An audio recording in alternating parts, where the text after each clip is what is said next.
गुरुजी मेरा एक last question है इसी से। उनके सामने गुरुजी इसमें एक टर्म्स आती है पीएलआर। तो पीएलआर में जो है वो जो करते हैं साइकोलॉजिस्ट करते हैं, हिप्नोथेरेपिस्ट भी करते हैं, साइकोलॉजी भी करते हैं, तो वो क्या सही सटीक बैठता है उनका जो भी यात्रा करते हैं, वो भी यात्रा करते हैं कि पास्ट में गए कि वो प्रेजेंट में भी घूमते हैं कि प्रेजेंट में चले जाओ आप? सब मन के तल पे करते हैं, माइंड के तल पे होता है। आज मेरे प्रवचन में, आज ही ने कल दिया था, मैंने पूरे जगत को मन कहा था कि नहीं? मैंने पूरे जगत को मन कहा था कि नहीं? नहीं, उससे परे समष्टि मन में भी तो ये किया जा सकता है। तो कहीं ना कहीं माइंड में ही होता है ना वो सब चीज़ें। और देखिए ये पास्ट लाइफ रिग्रेशन जो थेरापी हो रहा है, ये तो बहुत खतरनाक अभी काम कर रहे हैं ये लोग। इसलिए कर रहे हैं कि हमारा जो माइंड है कुछ भी विजुअलाइज कर सकता है इसमें। अब पूर्व जन्म में जा रहे हैं और जो संकल्प लिया वही विजुअलाइजेशन में आ गया। अब ये दोनों बैठे हैं, इनको पास्ट लाइफ रिग्रेशन में लेके जाया जाए, जितेंद्र जी को दिख जाए कि कोई पड़ोसी वाली इनकी पत्नी थी। अगर माइंड में आ गया तो इनके वो पूरे ब्रेन अनुभव में लाएगा, उनके लिए फीलिंग्स एंड इमोशंस भी वापस आ जाएगा वो पड़ोसी वाले के लिए। मतलब वो इमीडिएट सबकॉन्शियस माइंड में प्रोग्रामिंग हो जाएगा। वो सुबह उठते उनका ध्यान नाचाकर भी उधर जाएगा, ऐसा हो जाएगा। बहुत खतरनाक है पास्ट। मतलब पास्ट लाइफ रिग्रेशन में ये खतरनाक चीज़ें होती है। उसमें क्या होता है कि कुछ भी हमारे दिमाग में आ सकता है, विजुअलाइज हो सकता है। अब लोग पास्ट लाइफ रिग्रेशन में कितने लोग कहते हैं कि अभी मैं महाभारत के युद्ध में था, मैं उसके साथ था, मैं कृष्णा के साथ था। ढेर सारे हैं। एक ही आदमी बोलेगा, वो एक 100, आप धीरे धीरे 100 लोग निकल जाएंगे एक ही कैरेक्टर को बताने के लिए कि मैं था मैं था मैं था। यही तो भ्रम फैला रहे हैं। अतीत के बारे में जानना ही क्यों है? वर्तमान को पहले से जान लो। क्या करोगे जानकर भी अतीत के बारे में? जब खत्म ही हो गया तो अभी हम यहाँ रहकर वर्तमान में जान जाए, वर्तमान को ठीक कर ले। जिसको वर्तमान में मिल गया तो अतीत और उस कचरा के बारे में जान के क्या करेगा? अगर कहीं आपको मिल भी गया अतीत के बारे में, वर्तमान में ही आप संभल नहीं पा रहे हो, तो अतीत के बारे में आप ही चली गई, पूर्व जन्मों की ढेर सारी चीज़ें आ गई और दिमाग में हावी हो गया, तो वर्तमान की स्थिति इतनी खराब हो जाएगी, जीना मुश्किल हो जाएगा। रिश्ते नाते सब खराब होने लग जाएंगे। ये मुश्किल है। और जानने का जो तरीका होता है वो कई तरीका होता है इसका। ऐसा नहीं है कि नहीं जाना जा सकता है, लेकिन किसका? जब हम कह रहे हैं कि आप अजन्मा हो, आप जन्म मृत्यु से रहित हो, तो क्वेश्चन ही नहीं पड़ता है कि किसका जन्म। फिर गुरुजी इंसान मानता नहीं है ना जब तक अनुभव नहीं कर लेता। हाँ, ये तो सही भी है। लॉजिक चलते रहता है। नहीं, इसके लिए मैं कहता हूं कि जन्म मृत्यु तो प्रकृति की हो रही है, आपकी नहीं हो रही है। आपकी आत्मा का जन्म मृत्यु थोड़ी होता है। जन्म मृत्यु प्रकृति की हो रही है। जब हम आत्मिक दृष्टिकोण से कह रहे हैं तो आपका जन्म मृत्यु है ही नहीं। अब प्रकृति तो अनादि है कहा जा रहा है, वो तो बनती रहेगी, बिगड़ती रहेगी। जो आत्मा तत्व है उसका प्रतिबिंब मान लीजिए आप, जब मन पे पड़ता है तो वही आत्मा तत्व मन के अनुरूप अपने आप को समझने लगता है। इंद्रिय विषय भोग में पड़ता है तो वही आत्मा चैतन्य तत्व उसके अनुरूप अपने स्वरूप को मानने लगता है। और वही फिर उसको लग रहा है कि मैं मन हूं, तो मैं वासना हूं, तो मैं विचार हूं, और इसका जन्म मृत्यु हो रहा है। बस आत्मा के प्रतिबिंब के कारण ये चैतन्य है, जो ये तत्व मन आदि, और उसके अनुरूप वही आत्मा अविद्या के साथ जब आया तो उसको अपना स्वरूप मान लिया। मात्र ये इतनी छोटी सी बात है ये, लेकिन ये समझ में नहीं आएगा। फिर समझ में आ भी गया तो अनुभव में नहीं आएगा, तो देखेगा क्या, रे बस वो आत्मा तत्व, मेरा जन्म मृत्यु है ही नहीं। जन्म मृत्यु तो हो रहा है जगत का। अनुभव में जिसको ये आ गया तो उसके लिए जगत ही विलुप्त हो गया, फिर जगत ही खत्म हो गया। तो बुद्ध ने ऐसे जन्म मृत्यु को नहीं एक्सेप्ट किया है। बुद्ध ने कहते हैं संस्कारों की जन्म होती है, संस्कारों की। और हमें पूर्व जन्म तक जाने के लिए हम अपने संस्कारों को देख सकते हैं कि मेरे अंदर किस प्रकार के संस्कार है। किस प्रकार के संस्कार पीछे छोड़ा, उसके पीछे किस प्रकार के संस्कार छोड़ा, पीछे बैक जा सकते हैं हम संस्कारों को डिटेक्ट करते हुए।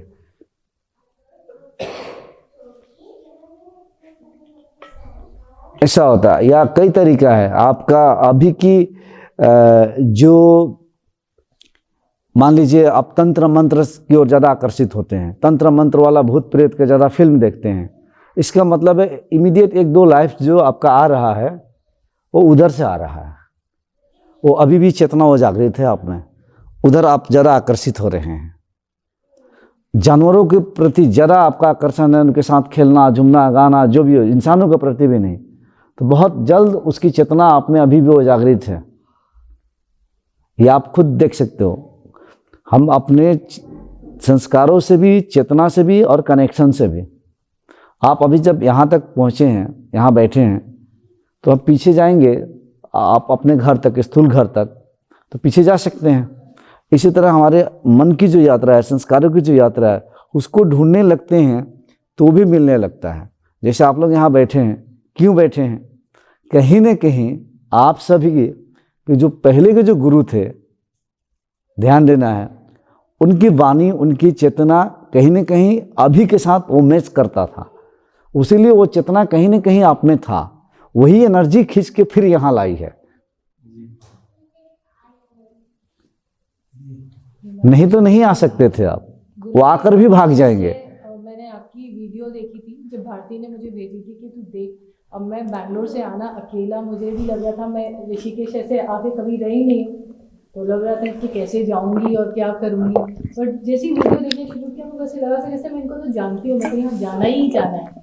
तो अभी यहाँ भी सब बोलते हैं कि तो अकेली आ गई थी दूर से, मैंने कहा आना तो अकेले ही था। हाँ वही है। तो इससे पता चल रहा है कि हमारे कहीं ना कहीं क्या होता है, पीछे कनेक्शन से हम सभी का। उसको तो मैं आज कहा ही ना कि आपके बिछड़े हुए सब मित्र मिल रहे हो। और देखिए आप लोग, ऐसा लग रहा है कि हम एक घर के नहीं हैं, लेकिन कितना अपनापन महसूस होता है कि नहीं? मुझे लग रहा है घर पे जाएंगे उतना इतना अच्छा नहीं लगेगा आपको जितना यहाँ पे अच्छा लग रहा है।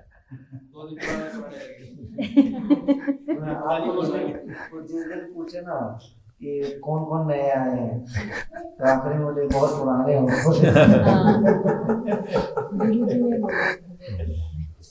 और हम भी इसका सिस्टम हो सकता है बाद में बना सकते हैं, लेकिन ये अच्छा नहीं है पास्ट लाइफ में जाना। ये बहुत नुकसानदायक। हम तो आगे जाकर बहुत सिस्टम बनाने वाले हैं, प्रकृति के साथ योग करने वाले सिस्टम। स्टूडेंट्स के लिए भी वो प्रकृति के इंटेलिजेंस के साथ कैसे कनेक्ट करे अपने आप को।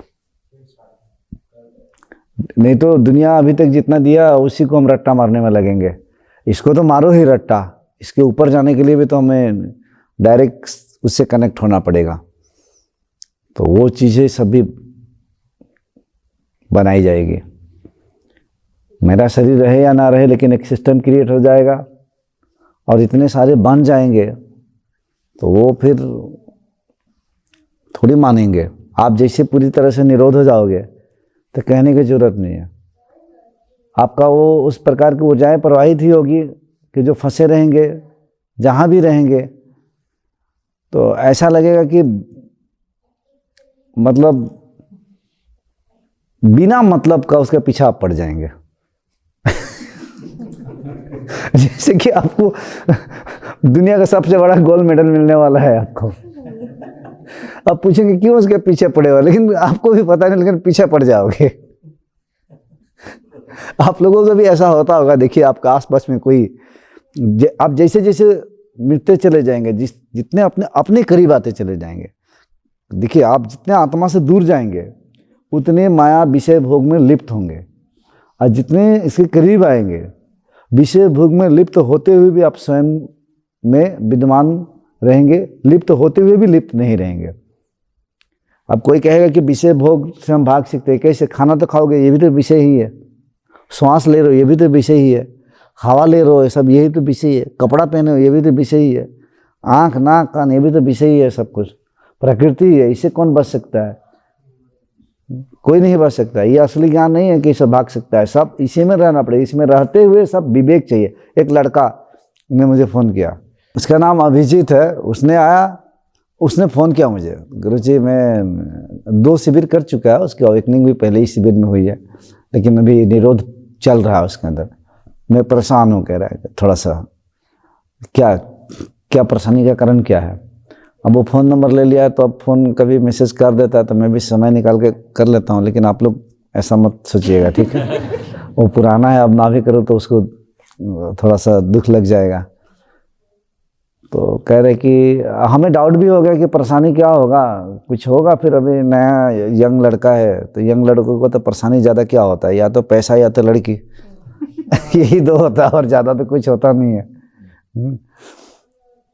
तो बोल रहे कि परेशानी है कि मैं जिसे प्यार करता था वो लड़की 1-2 साल पहले हमारे रिश्ता टूट गई, लेकिन फिर से ज़िंदगी में वापस आ गई, फिर से वापस भी आई।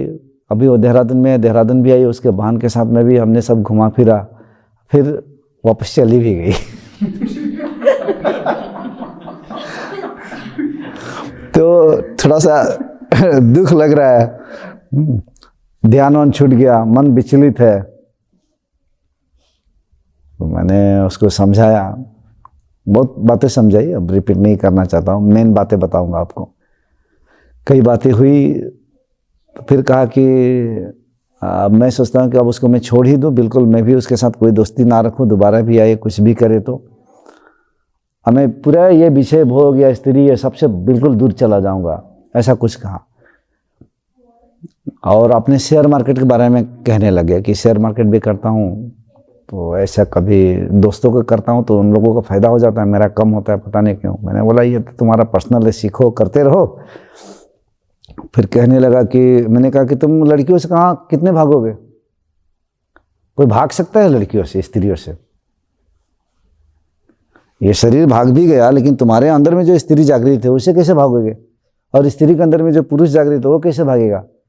क्योंकि स्त्री पुरुष तो आधा स्त्री है आधा पुरुष है, इसी को तो अर्धनारीश्वर कहा गया है। आप स्वयं का जो अभी का स्वरूप है यही अर्धनारीश्वर है, आधा स्त्री आधी स्त्री और आधा पुरुष, यही तो अर्धनारीश्वर है सृष्टि के। इसी के इवोल्यूशन को तो कहा गया है अर्धनारीश्वर। भाग नहीं सकते हो आप। वो कह रहे कि अभी तो मैं शेयर मार्केट भी करूं कि नहीं, क्योंकि जिस ग्रुप में व्हाट्सएप का है वो उस ग्रुप में भी वो है, तो मैं सोच रहा हूँ वो ग्रुप ही छोड़ दूं और मैं लोगों को सिखाता हूँ, ये कर रहा हूँ, ये भी बंद कर दूं। मैंने बोला ऐसे कैसे भाग सकते हो, और तुम्हें क्यों भागना है? तुम्हें उसी ग्रुप में रहना है, उस लड़की के साथ ही रहना है, वो भी रहे, भले थोड़ा दूरी बन गई है।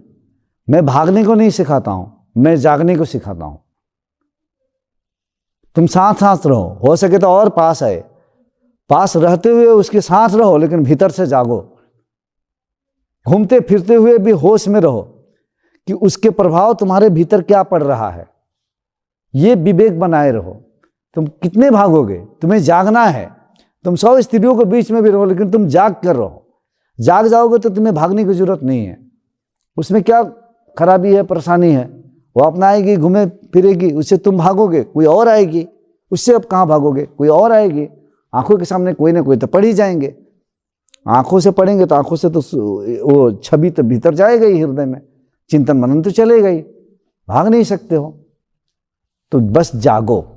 हमारे यहाँ पे भागने की कहीं भी, अब देखना कोई बोलता है कि घर से हम दूर हो गए, बहुत बड़ा काम कर लिया आपने। घर से दूर होने का मतलब ये भगोड़ा, जागना है। उसी के साथ रहोगे तो और जल्दी जाग जाओगे। उसको अपना सहारा बना लो, ध्यान का सहारा बना लो, सीढ़ी बना लो, पास पास में रखो। जब वो पास पास में रहते हुए भी आप उसके हाव भाव से प्रभावित नहीं होंगे तो आप जाग रहे हो, या तो जाग गए। और छोड़ के जाए, साथ में रहे, तभी भी आपकी स्थिति एक स्थिति सी बनी हुई है, तो आप जाग रहे हो। ये रियलिटी है। हम रियलिटी से नहीं भाग सकते हैं। जैसे कर्म से आप नहीं भाग सकते हैं, आपको कर्म करना ही पड़ेगा। लड़कियों से नहीं भाग सकते हैं, समाज से नहीं भाग सकते हैं, आपको इसी में रहना है, क्योंकि यहीं रहकर आप जल्दी जाग सकते हैं। भागने का मार्ग ही नहीं है, जागना है। और जिससे लगता है कि इससे मैं ज़्यादा डिस्टर्ब हो रहा हूँ, मैं कहता हूँ उसके पास ही ज़्यादा रहो, क्योंकि बार बार आपको अंदर से वही जगाएगा, वो जगाने में सहायक है। बस उसको अपने ध्यान में कन्वर्ट कर लो।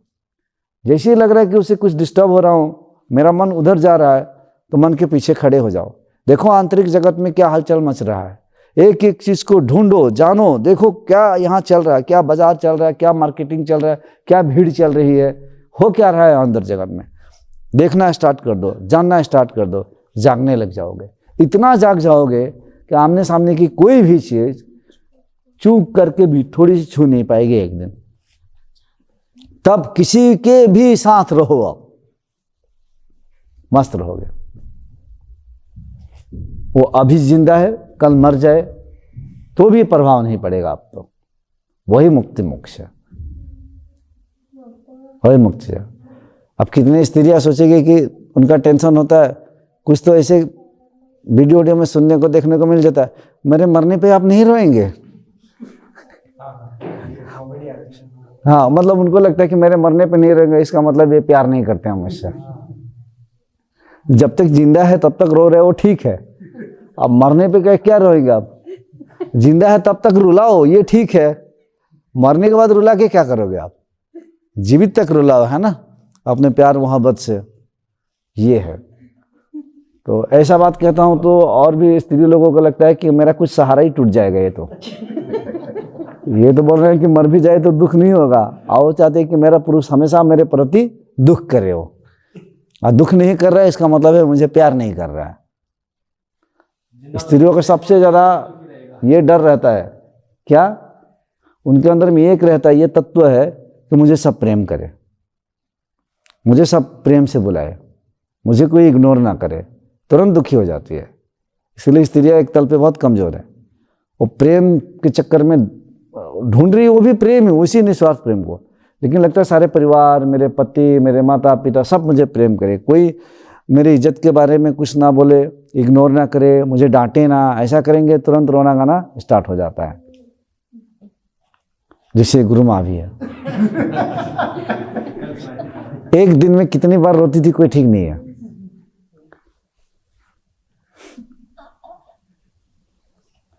लेकिन वो इमोशनल इतनी थी, कोई गांव में कुछ बोल दे तो 3 दिन तक डिस्टर्ब। और मैं जहां जिस टाउन में रहूंगा, जहां भी रहूंगा, अब भी उसी वक्त मुझे आना पड़ता था घर में, उसी क्षण आना है मतलब। और जब जाता था 10 मिनट बात करेंगे, समझा देंगे तो हिल हो जाएगी फिर। मतलब बाहर के समाज को इतनी पकड़ ली थी कि वो लोग ही इनके जीवन को नियंत्रण कर रहे थे। अब बोलेगी कि मेरा बुराई कर रहे हैं, लेकिन अब करूं क्या, वो तो सच्चाई है। नहीं, ऐसे ही बाकी लोगों की भी स्थिति ऐसी होती है ना, वो सबका होता है एक समय में, इस जीवन में हमारा भी होता है कि दूसरे लोग क्या सोचेंगे, ऐसा आ जाता है। तो वही लोग नियंत्रण करेंगे फिर। जब तक मन रहेगा, वासनाएं, इच्छा रहेगी, तो नियंत्रण तो दूसरे लोग करेंगे ही। लेकिन साथ ही एक बात ध्यान में रखना है, ये सब कुछ मिटने के बावजूद भी शरीर तो रहेगा ही। और शरीर की जो प्रकृति है, जो भूख लगना, प्यास लगने, ये सब तो चलते रहेगा। तो शरीर तो मैं कह रहा हूँ ना कि शरीर प्रकृति है, प्रकृति जन्य है, प्रकृति के नियम पे ये चलेगी। इसकी बेसिक डिजायर्स भी रहेगी शरीर की, ये अपने आप पूर्ति होते रहेगी। लेकिन इसमें आप भोक्ता नहीं रहोगे, आप कर्ता नहीं रहोगे। भोक्ता जो है वो चित्त है, चित्त ही कर्ता और भोक्ता है। मैं भोग रहा हूं, इससे परे चले गए, प्रकृति ही भोग रही है। और इस समष्टि प्रकृति के अंतर्गत जो फंक्शनल माइंड आप समझ सकते हो, जो यूनिवर्स की फंक्शनल माइंड है, उसके सिस्टम में अब ये आपका बॉडी वो काम कर रहा है, सब कुछ घटित हो रहा है। इसमें आप टांग अड़ाने नहीं जाओगे कि मैं कर रहा हूं।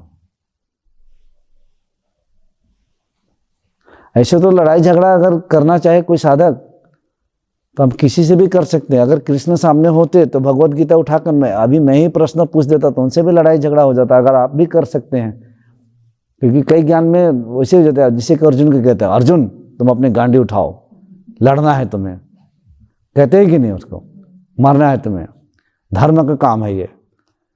कितना कन्विंस करते हैं, मोटिवेट करते हैं, इंस्पायर करते हैं। एक श्लोक में अर्जुन को कहता है, अर्जुन तू थोड़े मारने वाला है, मारने वाला तू नहीं है, तू करता नहीं है। सत्य रजस तमस प्रकृति की ये त्रिगुणमय शक्ति ही करता है, तू तो दृष्टा है, तू नहीं मारेगा अर्जुन, प्रकृति ही करता है। तो अर्जुन ये तो कह सकता है ना कि तो फिर आप मुझे क्यों बोल रहे हैं कि तू मार, तू मार, फिर मुझे क्यों कह रहे हो, गांडी उठाओ मुझे क्यों कर रहे हो। उलझन पैदा हो रहा है कि नहीं। आप अभी भगवत गीता लाइए, श्लोक निकल जाएगा। एक जगह कह रहे हैं कि तू बस दृष्टा है, ये तेरा भ्रम है, तू क्यों अपना टांग अड़ा रहे हो कि तू करेगा। एक तरफ क्या कर रहे हैं, अर्जुन उठ खड़ा हो युद्ध कर, एक तरफ क्या कह रहे हैं, तू दृष्टा है, तू युद्ध करेगा ही नहीं। तो बहुत उलझन वाली बात हो गई।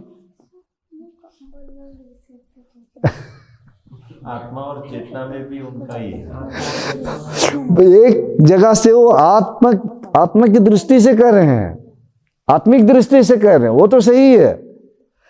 एक जगह उसके जगह से कह रहे हैं, वो दोनों जगह से कह रहे हैं। एक जीव जो चित्त है कर्ता भोक्ता, एक बार वो चित्त को कमांड कर रहे हैं और साथ ही साथ उसको अपने स्वरूप को भी ज्ञान दे रहे हैं। कर्ता को भी कमांड कर रहे हैं, इंस्पायर कर रहे हैं चित्त को भी, और दूसरी ओर कह रहे हैं कि ये तेरा स्वरूप भी नहीं है, लेकिन वो तेरे अंदर से ही होगा, तुझसे ही होगा, लेकिन ये तू नहीं करेगा। तो जब हम कहते तू गांडी उठाओ, तू लड़ युद्ध कर, तो हम किसको कह रहे हैं, चित्त को कह रहे हैं, प्रकृति को कह रहे हैं। प्रकृति से टकरा रही है वहां पर, जैसे बादल से टकराता है तो चिंगारी और बिजली निकलती है। और साथ ही साथ कह रहे तू दृष्टा भी है, इसका मतलब है तू देख अपने अंदर भी कि तू करता नहीं है। और कितने ऐसे श्लोक है, कर्म में भी अकर्म, अकर्म में भी कर्म, एक योगी की दशा यही है।